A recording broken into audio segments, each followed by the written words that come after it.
Très bien. Bon, ben, je pense qu'on va pouvoir commencer. Très bien. Vous êtes prêts? Vous êtes prêts à marcher un petit peu avec nous? On est très heureux de vous accueillir. Bonjour à toutes et à tous. Ah, j'entends bien un petit peu de son. Dites-moi tout. Super. Fausse alerte? Fausse alerte. On va vous inviter à couper vos micros le temps de la présentation et puis on rouvrira les micros pour la phase de questions-réponses. Je te laisse. Ouais, très bien.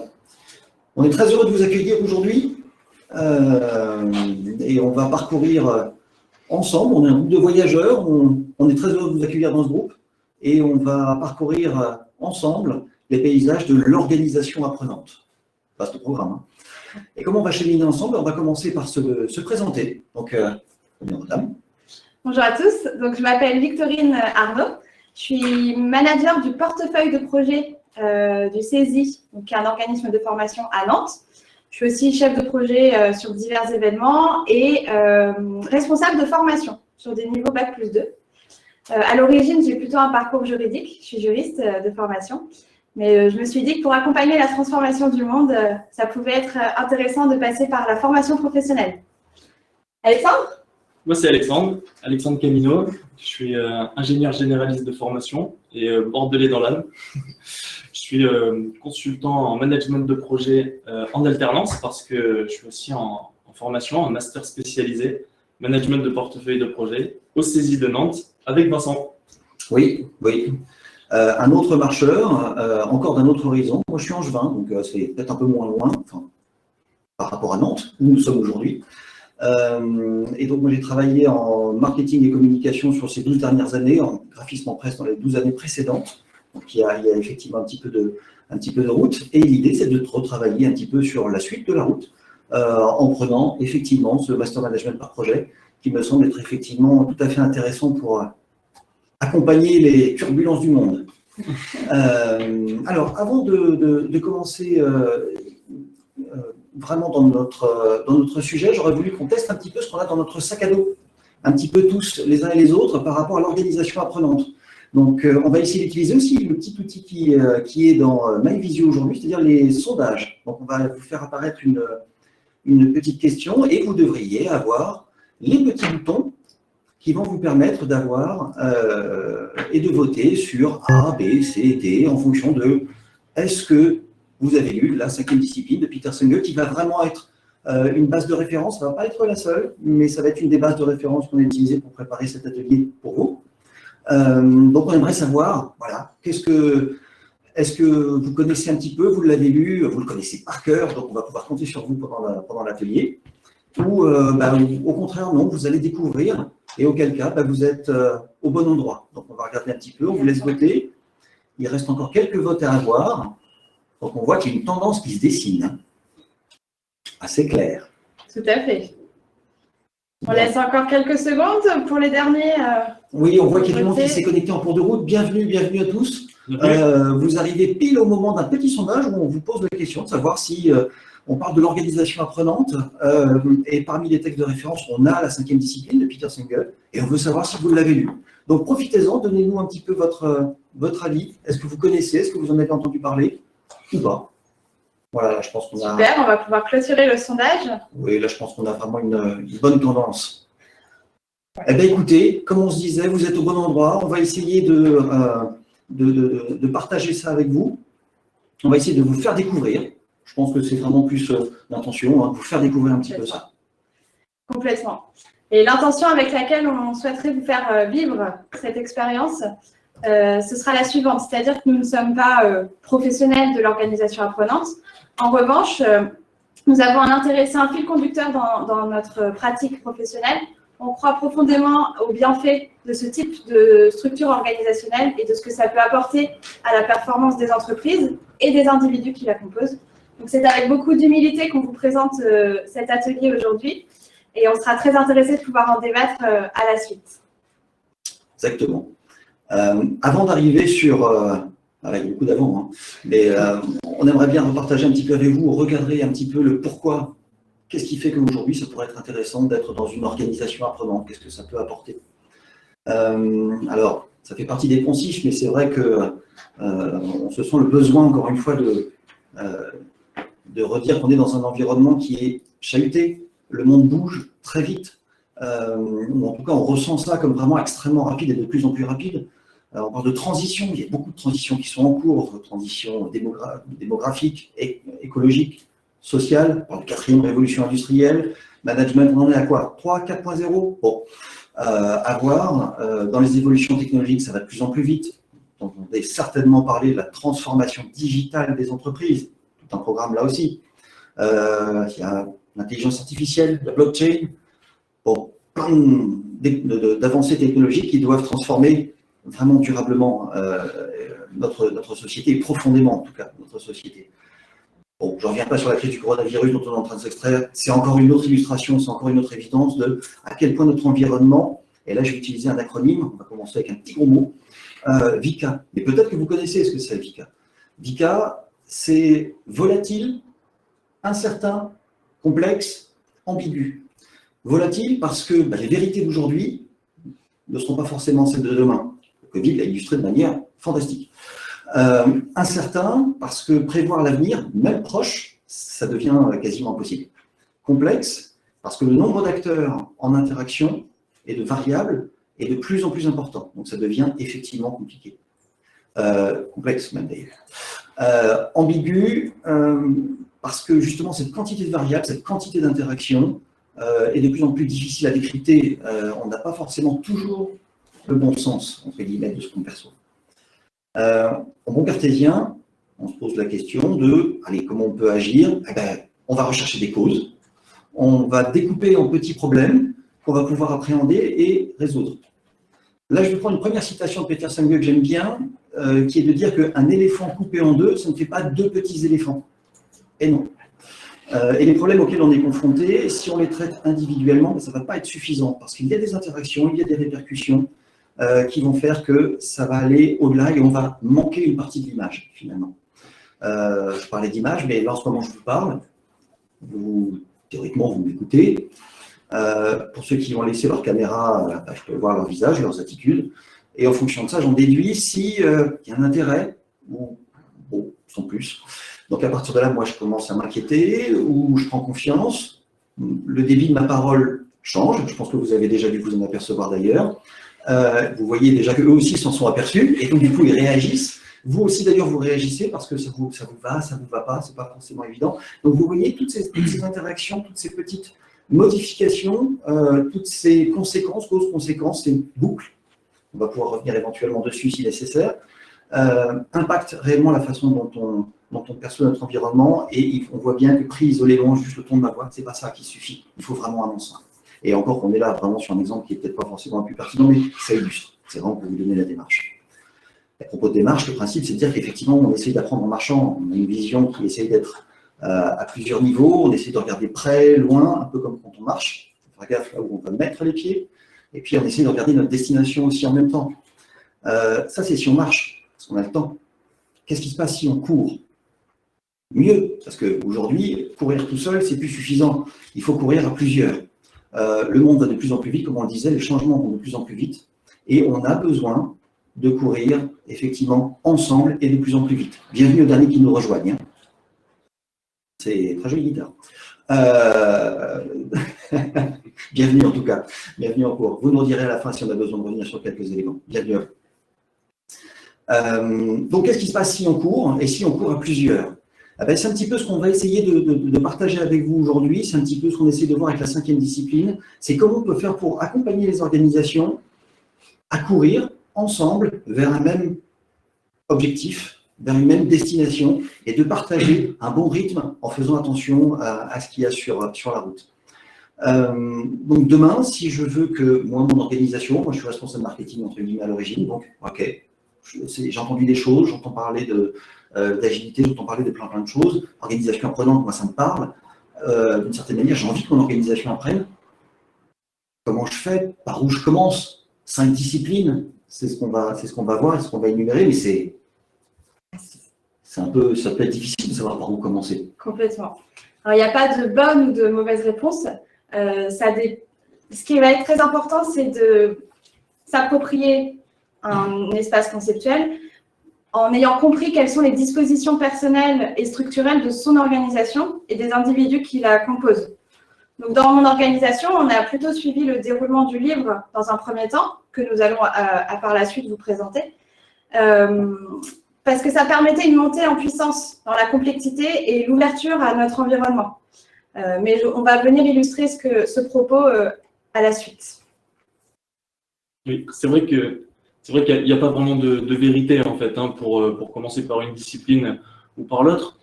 Cependant, on peut tout de même se mettre d'accord sur quelque chose, c'est qu'une organisation ne va pas apprendre si ses membres n'apprennent pas. Ça me paraît net. C'est pourquoi on peut prendre le parti de s'intéresser d'abord à sa plus petite composante, c'est-à-dire l'individu. L'individu, c'est la recherche de la maîtrise personnelle qui va permettre de développer une relation plus profonde et plus authentique entre l'individu et l'organisation. Selon Peter Senge, la maîtrise personnelle, elle fait référence à l'atteinte d'un niveau de savoir-faire et non la domination de soi-même. En somme, la maîtrise personnelle, ça désigne la manière d'aborder sa vie comme un processus créatif, à l'image d'un artiste un peu. Ça veut dire qu'il s'agit d'apprendre la maîtrise de soi dans ce qu'il y a de plus artistique. Qui suis-je, de quoi je suis fait, comment est-ce que je me suis construit, qu'est-ce que je souhaite être aussi, et comment je souhaite y parvenir. Donc, ça va recouvrir deux attitudes, on distingue surtout deux attitudes. Ça va être la recherche de ses aspirations profondes, ce qu'on trouve vraiment important pour soi, qu'on va mettre au regard de la réalité avec une certaine lucidité. Et donc, ça va être ces deux attitudes, l'écart entre notre vision personnelle et la réalité, qui vont être à l'origine de ce que Peter Senge appelle une tension créatrice. La tension créatrice. Et c'est ça qui nous permet de développer nos capacités et donc d'agir. Grâce à la tension créatrice, l'apprentissage est permanent en fait. Oui, mais alors du coup, comme je disais, moi, je suis responsable marketing, j'aimerais bien mettre en place ça dans l'organisation. J'accompagne la maîtrise personnelle, comment je fais? Oui, bah alors là, il y a un truc qui est super important déjà à savoir, c'est que la maîtrise personnelle, donc, comme son nom l'indique, c'est personnel. C'est fondamental, elle ne peut pas être imposée ou décrétée. Donc, votre rôle en tant que manager, ça va être de mettre le maximum de moyens pour favoriser l'émergence d'une vision personnelle sans l'imposer.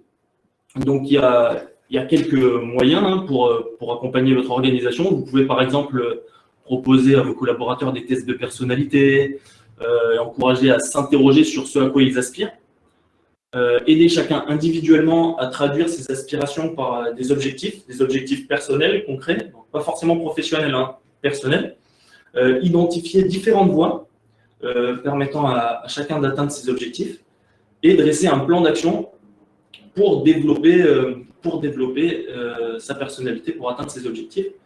Donc, ce plan d'action, il ne se résume pas à son activité professionnelle, hein, comme je l'ai dit. Donc là, ce qui est intéressant de remarquer, c'est que les aspirations et les différentes voies, ça reflète plutôt l'intuition, ce qu'on se dit à l'intérieur de nous, lorsque les objectifs et le plan d'action, ça va plutôt relever de la raison. Et dans une perspective de raisonnement linéaire, une perspective analytique, l'intuition, elle est souvent perçue comme un processus non pertinent, alors que dans la pensée systémique, l'intégration et la raison, enfin l'intuition et la raison vont s'intégrer et ça va constituer une nécessité. Oui, donc on parlait tout à l'heure de vivre sa vie comme un acte créatif.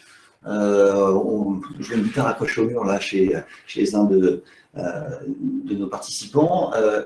Faut vraiment avoir cet aspect un petit peu créatif de s'écouter aussi son intuition personnelle, écouter son inspiration, on va dire, et en même temps, il y a des gammes, il y a des choses comme ça, il y a des codes entre guillemets qu'il faut respecter, il faut essayer de travailler un petit peu entre les deux. Moi, je peux comprendre justement que cette partie un peu artistique, elle avait été fondamentale dans ce que vous aviez mis en place ici et que tu avais piloté. Tout à fait. Alors, l'exemple dont je vais me servir pour vous présenter un petit peu comment ça peut se manifester dans la réalité, c'est un exemple. On a décidé, dans mon organisation, d'entamer une démarche de co-construction de la stratégie. Donc, co-construction d'une stratégie sur 6 mois, 3 ans, 5 ans, avec la capacité de projection. Comme fil conducteur, on a eu à cœur de tester, d'expérimenter la notion d'organisation apprenante. Le premier atelier qu'on a mis en place pour pouvoir accompagner cette co-construction, ça a été un atelier pour faire dégager les aspirations personnelles, qui tend totalement avec la notion de maîtrise personnelle qu'Alexandre vient de vous présenter. L'outil qu'on a utilisé pour faire émerger ces aspirations, ça a été le Serious Lego Play. Lego. Enfin, je prends mon baril de Lego et puis allons-y, on travaille ensemble à faire la navette spatiale. On n'est pas loin de ça. Okay. On n'est pas loin de ça. En réalité, c'est vraiment une technique professionnelle avec un animateur extérieur à l'organisation qui vient animer à travers la questionologie et la mise à disposition des Lego tels que vos enfants, vos frères ou vos petits-enfants peuvent avoir chez eux. Donc, c'est cette mise à disposition plus la questionologie qui va permettre de faire émerger à travers la symbolique, l'enfant intérieur, l'imagination, ce qu'il y a de plus profond chez nous. Et vous étiez combien, du coup, dans cet atelier? Parce que j'imagine encore une fois dans mon baril de Lego au milieu de la salle, et vous êtes combien? Vous êtes 10, 20, 30? Comment ça se passe? Alors, on était une dizaine pour effectuer cet atelier. Donc, on était composé de tous les membres du comité de pilotage de l'organisation. Ça nous a permis de pouvoir se rendre compte à la fois de ce qui était important pour nous, de ce vers quoi on avait envie de tendre. Et on s'est rendu compte qu'entre notre volonté et les actions qu'on mettait réellement en place pour y arriver, il y avait un écart, la fameuse tension créatrice. Et du coup, on s'est interrogé sur comment réduire cet écart pour que nos actions correspondent au mieux à notre vision personnelle. Ouais, et donc du coup, ça a révélé quoi? Ça rend curieux, enfin, aligné, il y avait une tension, alors, vraiment, ou... Et bien, ça a révélé des choses auxquelles on ne s'attendait pas nécessairement. Déjà, la multitude de visions de l'ensemble des acteurs. On pourrait croire que parce qu'on travaille au même endroit, on a les mêmes aspirations, on veut tendre vers un but commun, on travaille avec la même vision des choses, parce qu'on a une organisation qui nous structure. Pour autant, les visions de 1, 2, 3 ans, 5 ans ont été tout ce qui est de plus hétérogène. D'accord. Oui, oui. Et du coup, comment vous avez réagi à ça? Qu'est-ce que, toi, par exemple, au niveau de ta vie personnelle, qu'est-ce que ça t'a apporté? Qu'est-ce que tu as appris, peut-être? Et puis, qu'est-ce que tu en as fait, du coup? Oui, complètement. Je me suis rendu compte de ce à quoi j'aspirais, qui était important pour moi, qui était la notion de connaissance, de savoir, d'apprendre en permanence, et que j'avais envie de poursuivre, par exemple, sur un doctorat. Donc, ce que j'ai fait, c'est que je me suis dit, pour tendre vers ça, il faut mettre en place un plan d'action. Si c'est vraiment mon aspiration personnelle, telle qu'elle se révèle à travers notamment l'exercice et d'autres sur lesquels on reviendra, je vais demander un plan d'action à mon manager. Qu'est-ce qu'on peut faire? Qu'est-ce qu'on peut mettre en place pour tendre vers ça? Et finalement, on s'est rendu compte qu'on a tous eu des espèces de prises de conscience, de déclics, qui étaient des plus ou moins préparés, pour d'autres plus ou moins soudains, qui nous ont permis de se révéler et d'accompagner justement la mise en mouvement. Alors du coup, moi, quand j'entends, plan d'action, développement personnel, formation. Donc du coup, c'est quoi la maîtrise personnelle? C'est juste de la formation? Non, pas du tout. Ce qui est intéressant, c'est de prendre conscience qu'on est tous des individus différents, avec des besoins différents. Donc certains vont avoir besoin d'un cadre et d'une structure que permet la formation. D'autres vont avoir besoin davantage de relations individuelles, donc ça peut passer par du coaching. Et d'autres encore vont se satisfaire et être plus efficaces sur l'auto-questionnement à travers le dialogue et l'échange avec des collègues pour approfondir certains sujets. Donc, ce qui est important de retenir, c'est surtout qu'à partir du moment où on a appris à s'écouter et à savoir ce qui est important pour soi, on applique le plan d'action qui correspond à son besoin. Oui, alors là, pour le coup, ça demande d'être un peu honnête avec soi-même, il faut pouvoir l'exprimer en plus avec d'autres personnes autour. C'est loin d'être évident, mais vraiment, je retiens sur cette idée de faut vraiment savoir ce qu'on veut. Moi, je vois avec le temps, mes envies ont bougé. Je pensais me connaître, j'étais pas vraiment. Puis finalement, je me suis rendu compte qu'il y avait des choses qui n'étaient pas tout à fait comme je le pensais. Donc, est-ce qu'on se connaît vraiment et comment on fait dans ces cas-là? Tout à fait, c'est pas facile du tout. Et c'est d'ailleurs l'objet d'une autre discipline, c'est la maîtrise des modèles mentaux, la remise en cause même des modèles mentaux. Les modèles mentaux, ça correspond à l'image interne que l'on s'est construit du monde. Par exemple, dans mon contexte professionnel, J'ai une image de mes clients, j'ai une image de mon marché, j'ai une image même de mes concurrents. Par exemple, dans beaucoup d'organisations, et peut-être que c'est comme ça dans la vôtre d'ailleurs, le manager, c'est celui qui dirige, qui organise et qui contrôle le travail de ses collaborateurs. Il doit savoir mieux que les autres ce qu'il y a à faire et comment le faire. Y compris au niveau personnel, j'ai une représentation de moi, de ma famille, de ma région, mais ce qui est important de comprendre, c'est que ce ne sont que des interprétations. En fait, c'est ce qu'on appelle des croyances. Des croyances que je peux avoir de moi-même et du monde, que j'ai intériorisé du fait de mes expériences, ou que j'ai emprunté à d'autres personnes, ou que j'ai généralisé une observation, par exemple. Et justement, c'est ce que Peter Senge appelle un saut conceptuel.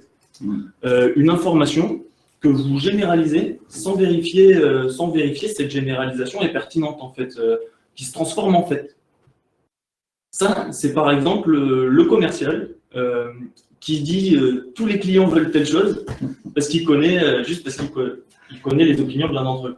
Oui, ça c'est la généralisation là-dessus, je la connais en permanence, un commercial qui revient en disant ouais, mais si tous les clients me le demandent, en fait il a eu effectivement une voix et à chaque fois, c'est toute la machine qui en marche, c'est clair.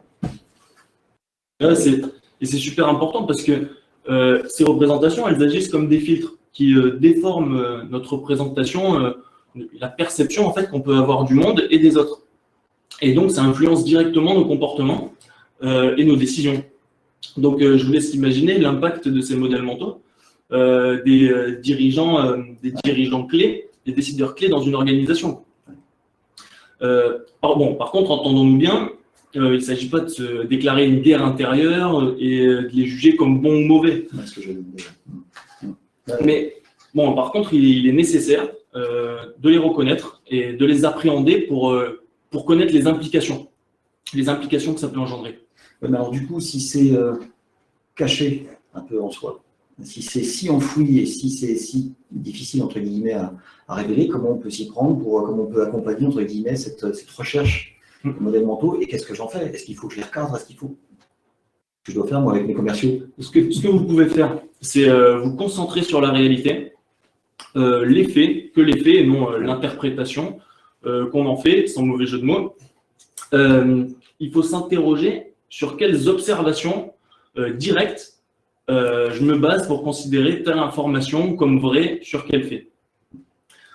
Séparer en fait la généralisation des faits va permettre de mesurer l'écart et travailler sur ces raccourcis. C'est super important parce que ça permet de reprendre contact avec la réalité. On a coutume de dire que la carte n'est pas le territoire. Pour y arriver, il peut être utile de s'observer dans l'action, ralentir le processus de la pensée et analyser nos attitudes face aux autres, et notamment dans la gestion de problèmes complexes ou conflictuels. Prendre conscience de nos tendances comportementales mène à l'appréhension. Un bon outil pour comprendre son mode de fonctionnement, c'est la colonne de gauche.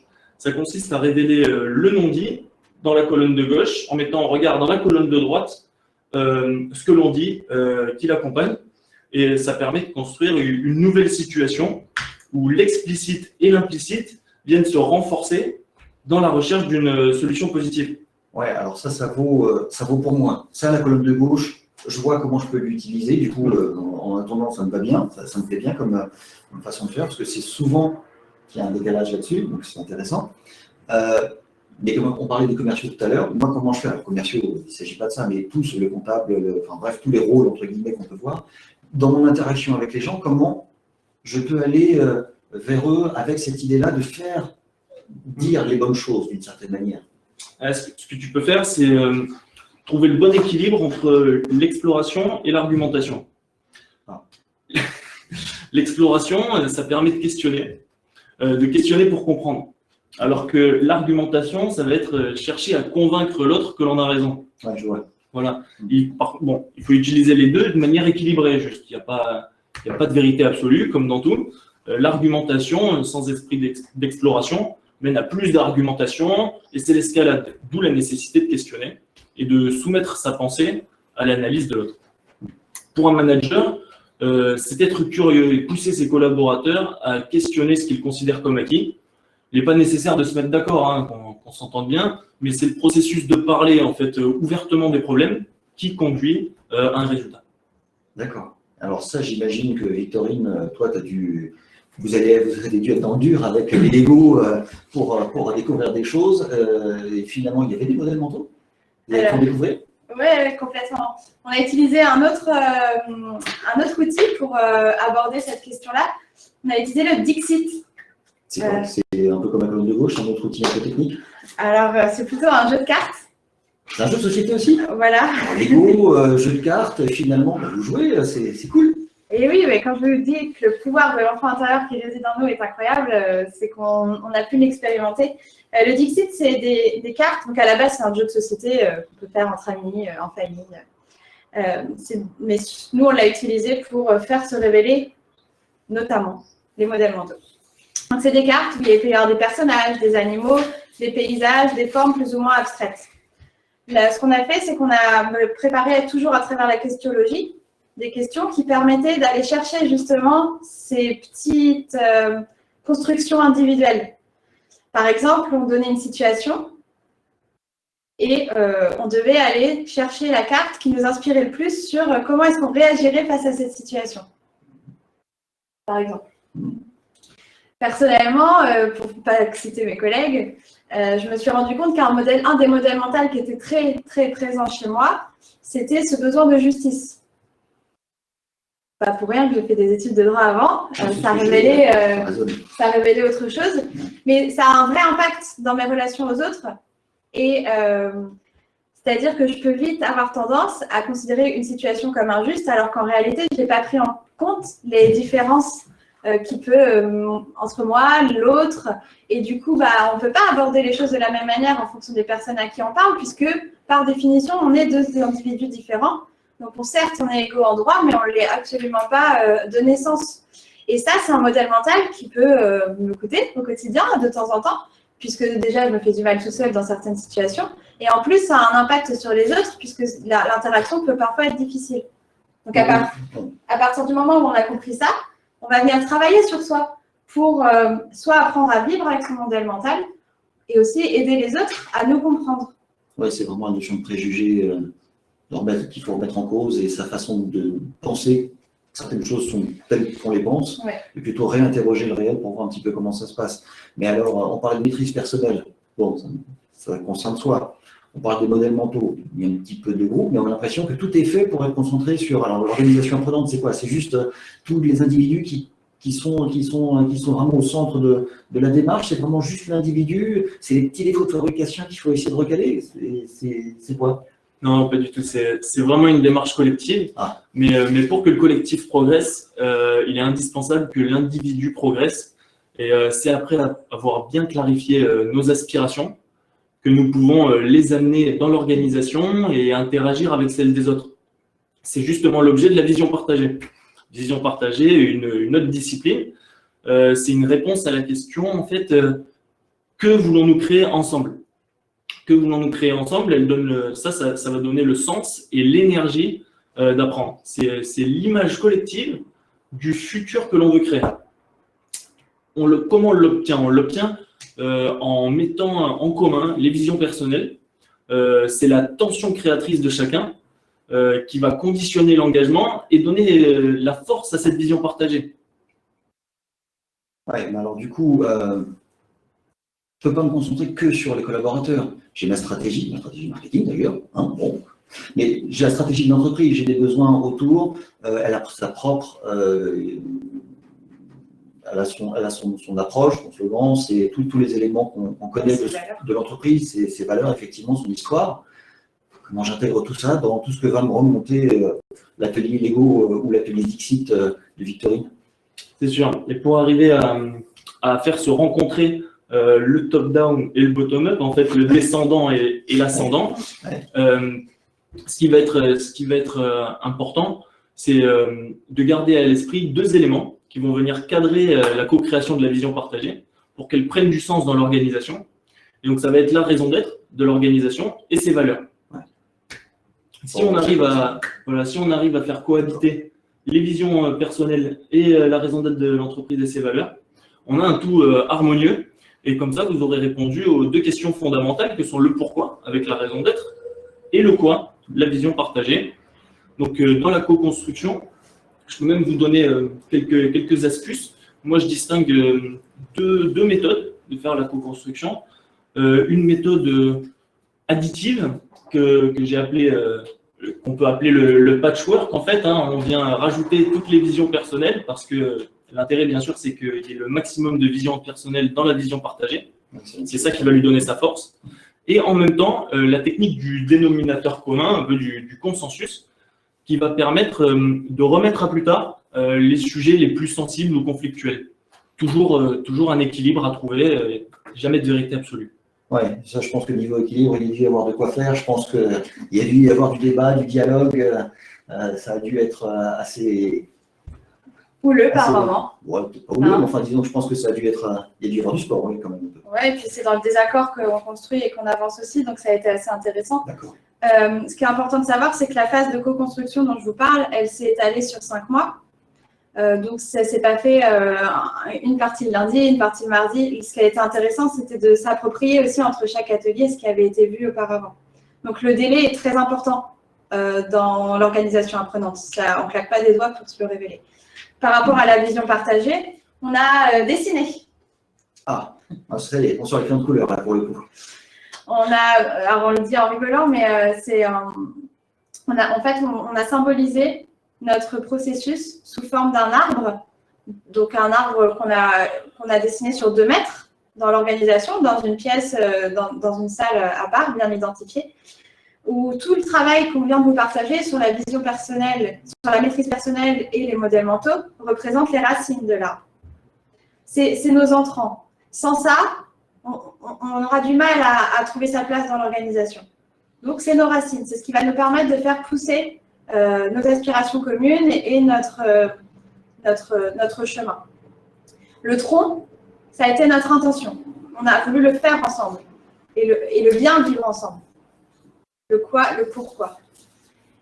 Et la vision partagée, on a commencé à la travailler à travers les branches ou à travers le brainstorming, donc, qui est une technique utilisée pour faire ressortir les idées de chacun, d'abord en individuel et après une phase collective où chacun vient poser ses idées.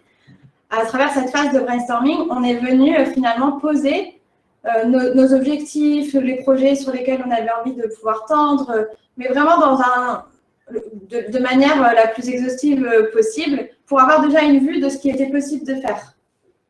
Et donc là, on venait poser seulement les accords. Tel projet, je vous le présente, je suis d'accord. Allez, hop, on venait vraiment partager les points d'accord. Oui, donc il y avait vraiment un débat entre les visions personnelles pour atteindre le consensus. En l'occurrence, là, c'était peut-être plus du consensus, du coup, finalement. C'était plus du consensus. Et comme Alexandre vous le disait juste avant, il y avait un certain nombre de sujets où ça créait une tension trop forte. On s'est accordé pour dire qu'on n'était pas encore suffisamment prêt et mature pour pouvoir aller sur ce terrain-là. Donc, c'est vraiment accepter ce délai. Ouais. Bah, ça pourrait être intéressant d'ailleurs de vous poser la question à vous, de savoir si vous pensez, si vous sentez que dans votre organisation, vous avez une vision partagée. Est-ce que vous vous sentez membre d'un grand tout auquel vous avez participé et auquel vous avez donné une réalité dans votre organisation? Donc, on va vous remettre un petit sondage, si la technique est avec nous. Yes. Voilà. Et donc, ça va vous permettre de... On va essayer de voir s'il y a beaucoup de visions partagées aujourd'hui en place. Donc, le sondage repart et vous allez pouvoir, encore une fois, cliquer sur la réponse qui vous paraît la plus adaptée à votre situation. Vous avez une vision partagée dans l'entreprise, elle a été construite ensemble, vous en faites partie. Non, c'est en cours. Loading, please wait. Ou alors, non pour le coup, et pour être intéressant de savoir même si vous le voyez comme un manque pour vous. On commence à voir aussi toujours une petite tendance qui se dessine. On garde quelques instants encore. Le temps d'avoir toutes les réponses, une petite parenthèse pour préciser qui peut être, si vous souhaitez vous lancer dans une telle démarche, c'est pas forcément utile de vouloir aller au bout dès le début. Il y aller étape par étape. Ça fait référence aux les points sensibles qui sont remis à plus tard. C'est vraiment dans cet état d'esprit que, d'après moi, vous réussirez le plus Ouais. dans cette démarche. En fait, on n'est pas dans une logique résultat, on est dans une logique chemin. Ouais. C'est pendant le chemin, c'est sur le chemin qu'on apprend. Et la destination, finalement, sûrement qu'on se l'est fixé là dans notre tête et puis qu'on va être quelque part par là, quoi, ou par là. Mais c'est pas ça qui compte. Ce qui compte, c'est ce qui va se passer sur le chemin. L'important, on peut dire que c'est le voyage qui fait en sorte qu'il soit extraordinaire. Par exemple. Ce petit Alors, club. voyons voir un petit peu ce que ça donne au niveau des résultats. Yes. Alors, On est sur du plutôt, on y travaille. 53%, on y travaille, c'est chouette. Ça veut dire qu'il y a déjà une démarche qui commence à être engagée. eh ben, vous savez quoi? On y travaille tous. Ouais. Parce que de toute façon, la vision, elle va évoluer. Comme on le disait, on est dans un environnement VICA. Je réutilise un petit peu l'acronyme du début. On est dans un environnement qui est effectivement volatile, incertain, complexe, ambigu. Donc, effectivement, cette vision-là, on va la travailler. Et c'est aussi un bel outil de dialogue, visiblement. Alors, qu'on reprenne un petit peu le fil. Ceci dit, moi, un truc sur lequel je tique un peu, c'est, on va dire, la notion d'échelle. On a parlé de l'individu. Là, on voit qu'on commence à tendre vers l'organisation, mais j'ai l'impression qu'il y a beaucoup de choses qui se cristallisent autour de l'équipe. Qu'est-ce qui fait que ça se cristallise autour de l'équipe? Alors, il y a 2 points. Le premier, qui sera le plus important, c'est que pour pouvoir engager ce type de démarche, ça suppose qu'il y a un terreau de confiance qui soit déjà présent. Sinon, c'est de la pseudo-parole libérée. On n'est pas, si on n'a pas travaillé d'abord ce terreau de confiance, les personnes ne vont pas travailler à cœur ouvert. Or, dans cette démarche-là, c'est essentiel. Donc déjà, nous, on a voulu expérimenter sur une partie de l'organisation où ce terrain de confiance, on était nous-mêmes en confiance pour l'expérimenter, avec la volonté d'étendre la démarche dans l'année qui vient et les 2 ans à l'ensemble de l'organisation. Et puis dans un second temps, parce que l'échelle de l'équipe, sur une petite taille de 10 personnes par exemple, permet de trouver un équilibre. Au niveau de l'individu, c'est pas assez. Au niveau global, là, dans notre situation, ça n'aurait pas été assez incarné. Or, si on n'incarne pas ce qu'on propose d'un point de vue organisationnel complet, ça risque de ne pas donner les bénéfices attendus. D'accord. C'est vrai, il faut trouver la bonne échelle et l'équipe en est une bonne parce que la pensée, c'est d'abord un phénomène collectif. Nous, parce que seuls, nous n'avons qu'une vision partielle en fait, et partielle de notre environnement. Penser seul, en quelque sorte, ça revient à nous déconnecter de la réalité en se focalisant sur un angle de vue, le nôtre. Et pour voir au-delà de notre angle de vue, avoir une bonne compréhension des enjeux et des solutions de notre environnement, et des problèmes qui en font partie, il faut communiquer. Et il y a 2 manières de communiquer. Vous savez lesquelles? Ah bah, moi, je sais qu'il y a au moins l'email, vu le nombre que je reçois, ça c'est sûr. C'est vrai. Et il y a même plus que ça, il y a la discussion et le dialogue. La discussion, c'est un échange relativement brutal, dont d'ailleurs, je ne sais pas si vous le saviez, mais la racine, c'est battre. Chacun cherche à faire prévaloir sa propre opinion. Et après, il y a le dialogue. Et alors là, le dialogue, c'est par là que va commencer la discipline de l'apprenance en équipe. C'est-à-dire la capacité à laisser de côté nos préjugés et à réfléchir ensemble. Ce dialogue, ça va permettre un niveau de compréhension qu'un individu seul ne pourrait atteindre. Parce que les problèmes complexes, c'est leur particularité, ils peuvent être étudiés sous un grand nombre de points de vue, en fait. Dans l'échange, il peut tout de même arriver, ça arrive, des conflits, mais il faut savoir que ces conflits, ils sont dus à des mécanismes d'autodéfense. Les mécanismes d'autodéfense, il faut faire très attention avec eux parce qu'ils nous permettent de ne pas réinterroger en fait nos raisonnements. Et donc pour les combattre, il faut faire référence à la discipline des modèles mentaux. Oui, c'est ce que j'allais dire, on en revient à nos clichés, à nos préjugés ou à nos périmètres politiques qu'on veut défendre plus ou moins. Donc, et ça, c'est de la théorie, entre guillemets, comment ça se passe en termes pratico-pratiques, presque dans l'organisation, comment je fais. Non, mais c'est pour ça qu'on disait, il n'y a pas de première discipline ou de dernière, tout est interrelié, on retrouve un peu de tout dans chacune. mais pour y arriver, moi, ce que je vous conseille, ce que vous pouvez faire, c'est établir un climat de confiance. Un climat de confiance qui va passer par trois particularités. Mettre entre parenthèses les a priori, considérer les autres comme des alliés, et il peut être intéressant qu'il existe un animateur pour maintenir le dialogue, arriver à faire des liens entre les différents points de vue. Et donc là, c'est là tout le rôle du manager, du manager leader, du manager facilitateur, plutôt, que vous pouvez prendre. Et c'est sûr, il est plus difficile de développer des savoir-faire collectifs que des savoir-faire individuels, mais dialoguer va vous permettre de valoriser les savoir-faire communs. Il y a deux autres techniques pour regarder les problèmes sous un angle différent et faire émerger de nouvelles idées. Vous placez en tant que facilitateur en posant des questions. C'est la maïeutique et la questiologie dont parlait Victorine tout à l'heure. Et reformuler les réponses par l'utilisation d'analogies et de métaphores pour développer la créativité.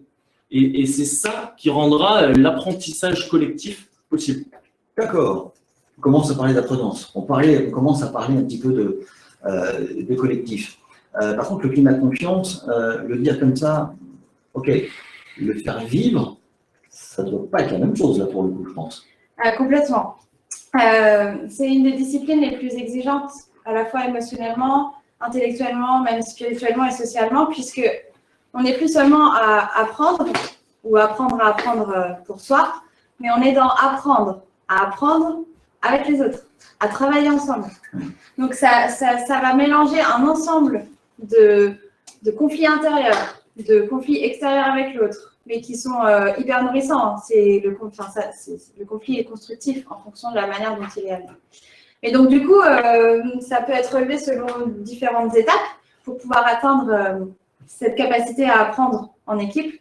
Et ça passe notamment par la discussion franche sur les résultats qu'on veut atteindre.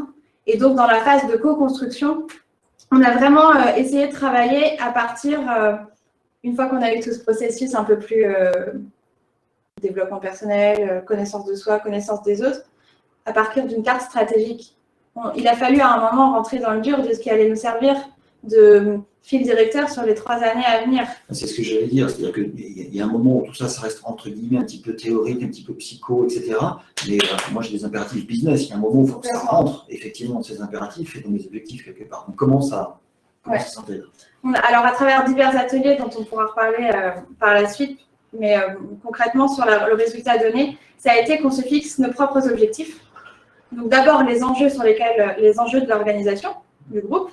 Ensuite nos propres objectifs qu'on a choisis de concert. Donc, par exemple, l'un d'entre eux, ça va être de pouvoir faire travailler l'écosystème, qui est une aussi des caractéristiques de l'organisation apprenante. Pas forcément penser sur soi, vers soi, donc quand je dis vers soi, vers l'organisation, mais aussi comment est-ce que notre organisation trouve sa place dans l'écosystème, avec les entreprises qu'il y a à côté de chez soi, au quartier d'à côté, plutôt que de penser juste tourner vers soi.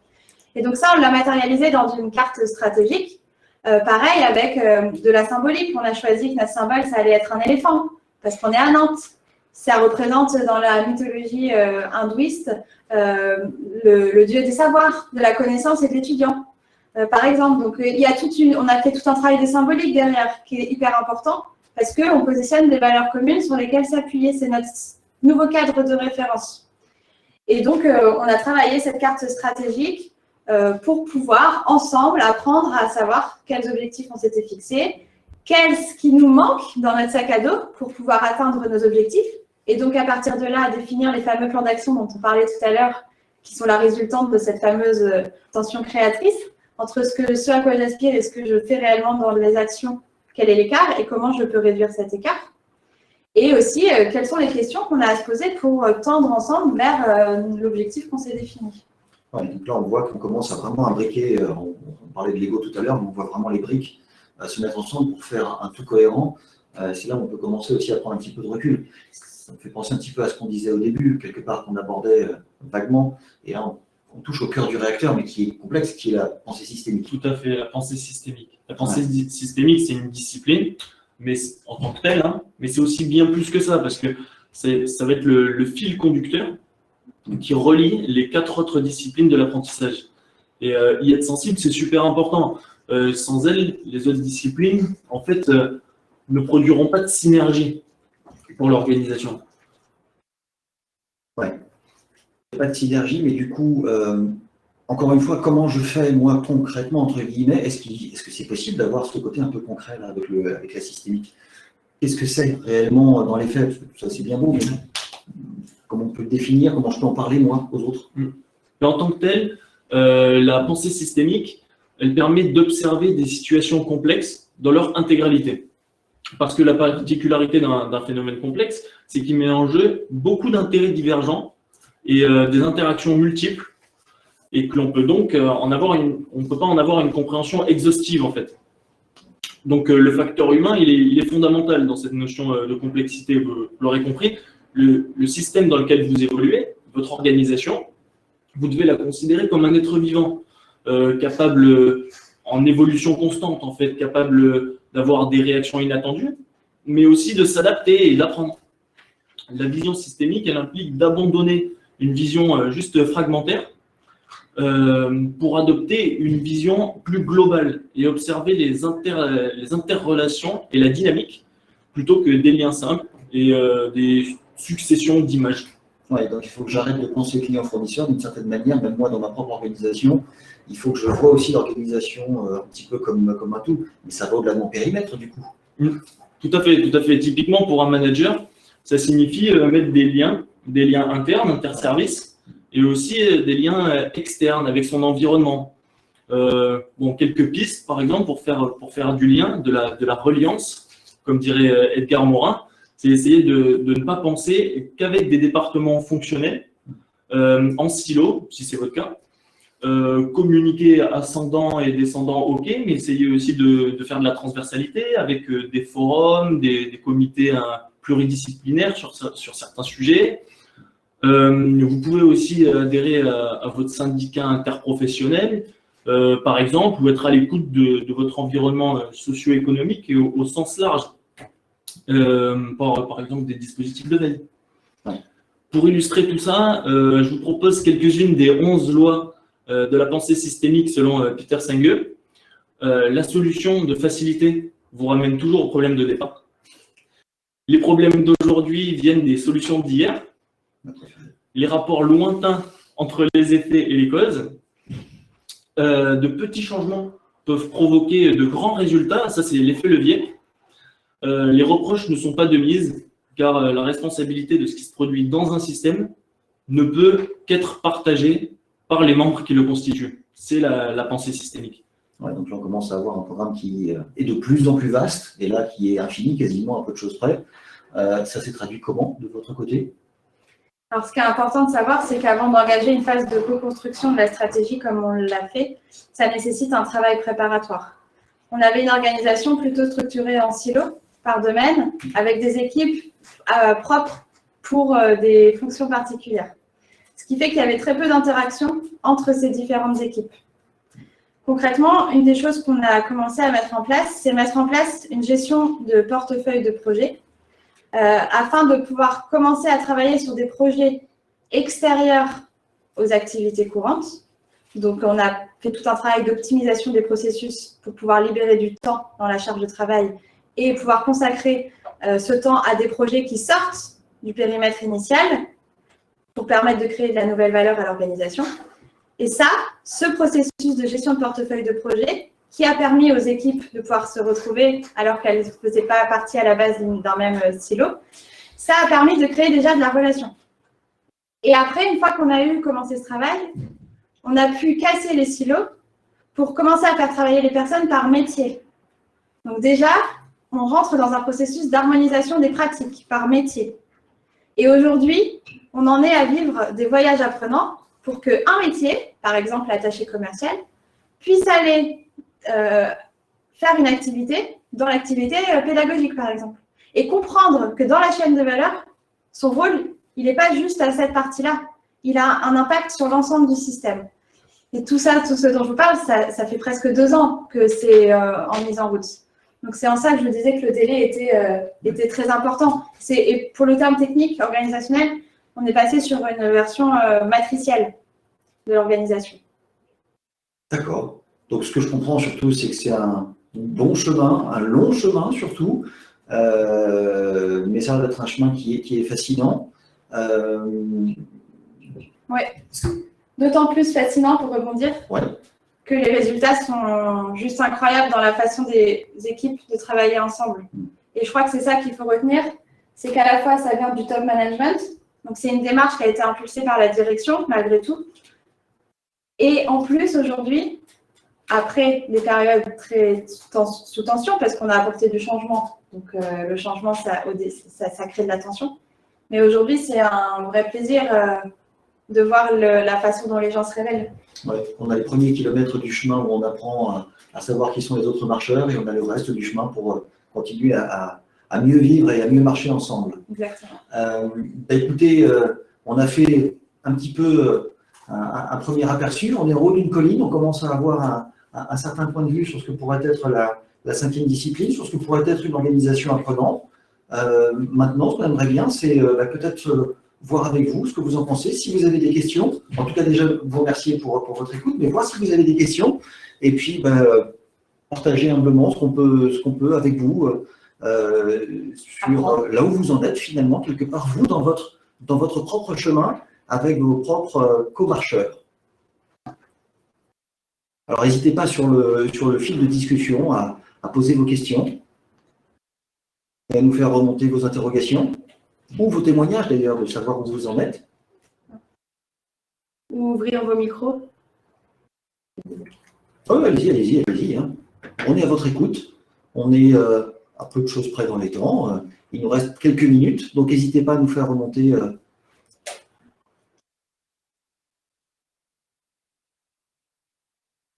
Allons-y. La première question est souvent la plus engageante. Quelle différence plus précisément faites-vous entre raison d'être, mission et vision partagée? Très bonne question. Là, on a plusieurs morceaux. Là. Ouais, gros morceau. Alors, moi, je vais vous donner mon avis, et puis Victorine va vous donner son avis, et Alexandre va vous donner son avis. Comme ça, vous allez pouvoir piocher un petit peu là-dedans. Il n'y a pas de vérité en soi plus que ça. C'est ce que vous allez en faire d'une certaine manière. Mais par contre, il y a quand même des histoires dans l'entreprise, il y a des choses qui se sont construites. Les valeurs de l'entreprise se sont construites aussi au fur et à mesure, et les valeurs de l'entreprise sont aussi celles qu'on y met, celles qu'on y apporte. C'est un peu l'auberge espagnole d'une certaine manière. Il y a ce qui est créé dans l'histoire et il y a ce qu'on vient apporter. La vision personnelle, c'est peut-être une autre façon de recréer, non pas l'histoire, mais de créer l'avenir, d'une certaine manière. C'est de voir, réinterroger la réalité autrement, chacun avec ses propres lunettes, chacun avec son propre regard, chacun du haut de sa propre colline, pour essayer d'apporter au collectif un autre point de vue sur qu'est-ce qu'on fait effectivement nous et qu'est-ce que nous on aimerait que l'organisation fasse. Les valeurs, je dirais que c'est vraiment le cadre, le sens de l'entreprise qui sont partagés par tous, la culture, hein, donc ça va même être bien au-delà d'une vision de l'avenir. Après, il y a une vision de l'avenir à très long terme qui va être la raison d'être, quel impact on souhaite avoir sur le monde. Et la vision partagée, d'après Peter Senge, ça va être un peu plus court terme, on va dire moyen terme, c'est plutôt de la stratégie qui peut se décliner en objectifs, mais des objectifs qui seront partagés, tout le monde sera d'accord avec ces objectifs. Et ensuite, les missions, je dirais que ça peut être les missions personnelles, comment nous, on va participer à la réalisation de ces objectifs, à l'atteinte de cette vision partagée. Et les missions, on peut voir aussi que dans l'ouvrage, il peut nous être proposé, justement pour faire du lien, d'aller voir comment se passent les missions des autres pour mieux comprendre les intérêts de tout le monde dans cette dimension de complexité, justement. Ouais, c'est très important. Je pense qu'il faut pas voir les choses comme étant monolithiques. On n'a plus de marbre dans les entreprises. Hein, à l'heure du mail, c'est bon, on est passé à autre chose. Mais ça doit être nos propres définitions.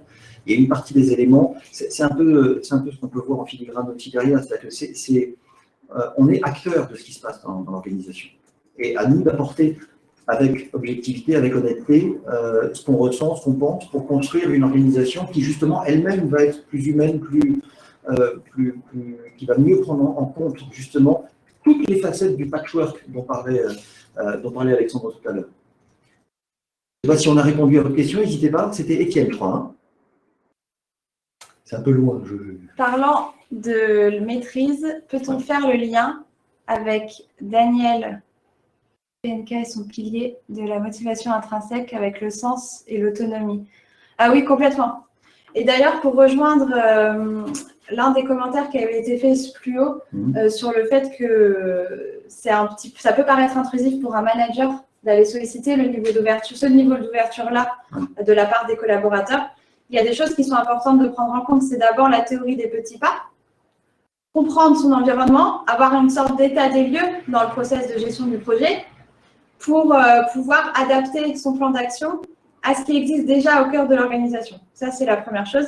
Et ensuite, c'est accepter que ça va prendre du temps, que ça va demander des réajustements, que ce qu'on avait prévu au départ, ça ne va pas se passer comme prévu et qu'il va falloir finalement étalonner au fur et à mesure de l'expérience. Et donc, pour en revenir à ça, ça me permet de faire le lien avec la question de Georgie. Ce qui va être fondamental, c'est que vous laissiez le processus d'autodétermination s'opérer. On n'est jamais on force la personne. On met en place les conditions pour que la personne puisse s'exposer et partager. En revanche, à aucun moment, on va chercher l'info. C'est pas on vient pousser l'herbe, tirer sur l'herbe qu'on essaye de faire pousser. On arrose pour qu'elle pousse tranquillement. Et ça, c'est hyper important. C'est processus d'autodétermination, autonomie et laisser chacun faire son chemin. Ouais, ça fait partie. On a tous nos modèles mentaux, comme on disait tout à l'heure, mais le rôle du manager, ça, je pense que c'est. Il y a beaucoup de modèles mentaux dans les entreprises sur ce que doit être un manager. Il n'y a pas de bonne ou mauvaise réponse en soi. Il y a ce qui va être adapté à ce qui va être utile, d'une certaine manière. C'est aussi dans ce sens-là qu'on peut travailler les modèles mentaux qu'on peut avoir. Mais le principal, c'est effectivement travailler à cette collaboration réelle et sincère. Vous parliez d'un intervenant extérieur pour un atelier. N'est-ce pas indispensable qu'il y ait une personne extérieure pour faciliter ces ateliers? En fonction de la phase dans laquelle on est dans le processus, et notamment au début quand on travaille à cette ouverture, c'est, selon moi, indispensable que ça passe par un intervenant extérieur. Parce que sinon, il y a des biais qui vont se créer, et notamment, ça peut être aussi indispensable que le manager ne soit pas nécessairement présent. Nous, notre manager n'était pas présent sur les phases où on a travaillé la maîtrise personnelle, notamment. Ça permet aussi de libérer la parole. Et après, dans un second temps, quand on a commencé à travailler ce lien de confiance et ce niveau d'ouverture, là, on peut commencer à justement intégrer le manager dans le processus pour travailler ensemble, parce que l'apprentissage en équipe et le terreau de confiance, à un moment, il faut réintroduire le top management ou le manager de proximité. Quelles sont les plus grandes difficultés que vous avez rencontrées sur le chemin et comment vous les avez surmontées? Les plus grandes difficultés, ça a été par rapport à ce niveau d'ouverture, justement. Certaines personnes, parce que peut-être pas assez en confiance ou avec leur propre modèle et leur culture, leur éducation, etc. Pas forcément une tendance à se livrer très fort, et donc on restait sur des valeurs de surface. Alors que si on veut pouvoir co-construire vers un objectif, une destination commune, il faut aller chercher les valeurs profondes. Avec les valeurs de surface, ce n'est pas suffisant pour se dire « Ok, on crée de l'engagement, de l'implication, on ne connaît pas assez les autres » pour pouvoir justement après adapter son processus de co-construction et de co-création. Et donc, aller gratouiller ces valeurs de surface pour trouver ce qui avait en valeur profonde et qui allait faire que la personne allait se révéler, devenir, c'est à la mode en ce moment, la meilleure version d'elle-même, et accompagner l'organisation à devenir aussi sa plus belle version au moment présent. Ça a été compliqué. Et comment on a fait pour le lever? On a juste accepté. Accepter que la personne n'est pas prête. Et à partir du moment où on lâche pas prise comme ça, on lâche prise comme ça. Donc, on retient l'action, la volonté, le résultat souhaité, et juste on la suspend et on la relâche pour laisser la personne libre de s'exprimer au moment où elle l'aura senti. Mais à partir du moment où il y a le lâcher prise et cette acceptation, c'est impressionnant tout ce qui peut se passer et le niveau d'ouverture que ça crée. Ouais, c'est vraiment indispensable que chacun, entre guillemets, fasse son chemin. D'une certaine manière, on ne peut pas forcer les autres, entre guillemets, à avancer plus vite parce que nous, on va plus vite ou qu'on va moins vite. On va pas... Chacun doit avancer sur son chemin. Et moi, j'ai eu les mêmes types de problématiques en essayant d'être justement ouvert, de me heurter à des gens qui étaient beaucoup plus fermés, entre guillemets, au rôle que je devais avoir. Parce qu'il y a un rôle, il y a une étiquette, il y a une carte de visite, il y a un rôle dans l'organigramme. Et donc, si tu es directeur, alors je dois te parler comme ça, alors je dois me comporter avec toi comme ça, et je dois te remonter telle info, mais alors certainement pas celle-là, parce que ça ne va pas aller. Donc il faut prendre le temps de laisser aux gens comprendre qu'il n'y a pas de place pour le jugement, et il y a de la place pour de l'écoute et de le faire ensemble. Mais il y a effectivement du travail pour tous. Est-ce qu'on prend une dernière question ? Il peut être difficile d'engager la démarche lorsque le codir n'est pas sponsor, voire leader sur le sujet, car cela ne lui semblera pas efficace. Que faire pour tout de même changer les choses? Eh bien, encore une fois, la théorie des petits pas va être importante. C'est-à-dire qu'avant de fonctionner peut-être à l'échelle de l'organisation, fonctionnez à l'échelle de votre équipe. Soyez discret, faites les choses discrètement, créez du mouvement et du changement au niveau où vous pouvez agir. À un moment, c'est ce qui s'est passé dans notre organisation, ça va commencer à transpirer. Alors, il va falloir toujours cette notion de délai. Hein. On apprend beaucoup la patience. Mais à un moment, ça va commencer à transpirer. Puis à un moment, si ça bloque et que ça ne transpire pas, vous n'allez plus vous sentir aligné par rapport à votre organisation. Et il y a de fortes chances que ce soit vous qui alliez chercher ailleurs ce que vous recherchez dans la démarche. Mais ça nécessite d'essayer. De donner le meilleur de soi pour essayer, de voir ce que ça donne et après de prendre une décision. Ouais, c'est toujours difficile, il faut être bien armé, entre guillemets, quand on veut proposer ce genre de choses-là face à une DG, face à une direction générale, face à le top management, etc. Si vous n'avez pas l'adhésion à un moment donné, ne reniez pas non plus si c'est votre envie. Si c'est votre façon de voir votre propre organisation, faites en sorte de la faire cohabiter avec le reste de l'organisation et vous verrez que avec les résultats que vous obtiendrez en étant sincère, en étant justement dans ce partage avec les autres, en étant dans le cadre entre guillemets de l'entreprise, vous montrez que 1, ça marche, 2, ça peut vivre avec et non pas s'opposer. Et donc, du coup, vous allez créer un mouvement. Mais faites-le parce que vous le ressentez, faites-le parce que c'est vos valeurs, faites-le parce que vous ne voulez pas vous renier et que l'organisation va accepter ce que vous allez mettre en place parce que vous avez effectivement une certaine latitude. Si vous êtes bridé là-dedans, expliquez mieux, essayez de trouver, essayez de comprendre. On en revient à la notion de dialogue, d'argumentation, d'exploration, pour essayer de voir, mais finalement, qu'est-ce qui bloque? Qu'est-ce qui fait qu'on ne vous donne pas l'aval? Essayez de comprendre et d'expliquer, encore une fois, en mettant vos préjugés un petit peu de côté, pour être sûr que on ne vous donne pas ça parce que, bah oui, ça ne sert à rien, on ne comprend pas, on n'a pas le temps, attends, la situation est avec Covid, il faut revenir maintenant, etc. Il y a un moment aussi où vous pouvez le mettre en place. Quand c'est la panique autour, on ne va pas prendre le temps de vous écouter ou de faire les choses. Essayez de ressentir les situations pour apporter en fonction de ce qui vous paraît bien. C'est vraiment une ouverture globale qui est nécessaire. Ouais. Quelle est la réalité de l'autre? Toujours, on est ensemble. Donc, il y a mon propre point de vue, il y a votre propre point de vue, et les deux sont bons. Parce qu'ils sont la résultante de ce qu'on est, de ce qu'on a vécu, les uns et les autres. Par contre, il faut trouver ce terrain d'entente qui va faire que notre organisation, l'ensemble de tous les rouages qu'on peut être, l'ensemble de tous les êtres qu'on peut être, va apporter quelque chose, une valeur à la finalité de l'entreprise. Et c'est pour ça qu'il faut qu'il y ait une résonance globale. Mais un travail d'orchestre, c'est du boulot, hein. Donc, soyez persévérants, ça va être une valeur qui va vous être utile. Vraiment, une vraie qualité qui va vous être utile. En tout cas, soyez persévérants et surtout croyez-y parce que ça vaut le coup. Vraiment, ça vaut le coup pour vous et pour les autres. Et c'est un beau chemin qui nous attend. En attendant, il est 10h30, un petit peu passé. Ouais. On a été extrêmement heureux de partager ce moment avec vous. Merci pour vos questions. Merci à tous d'avoir préparé ensemble ce bel atelier. J'espère que vous y aurez trouvé des réponses. J'espère que vous aurez trouvé l'envie, la curiosité d'aller gratouiller un petit peu plus loin dans la 5e discipline ou dans d'autres choses qui résonnent chez vous. Piochez, il y a de belles choses et il y a de belles choses qui vont vous aider au quotidien.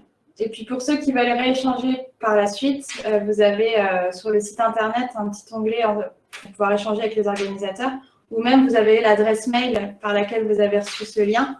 N'hésitez pas à poser des questions, on pourra aussi rééchanger par téléphone, par visio, parce qu'on doit vous laisser, pour être très honnête, pour vous laisser la place au prochain voyage. Voilà.